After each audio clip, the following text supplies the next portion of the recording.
How to make WordPress account follow specific account automatically. Hello everyone.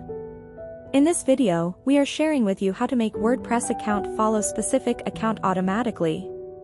With this feature, after register and activate their accounts, users will follow the specific accounts automatically. First, you need to install the Youzify plugin Lite version and activate it.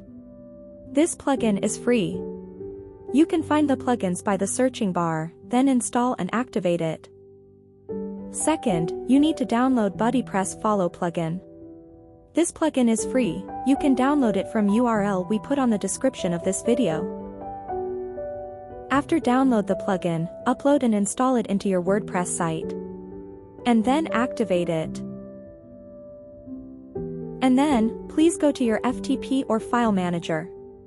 And go to folder WP content, then folder plugins. Create a new PHP file and name it bp.custom.php. If you already have it, no need to create a new one. Just open it. Paste the copied snippet to the file.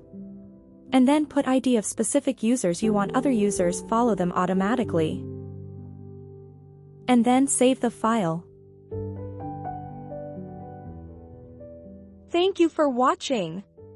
And see you in the next video.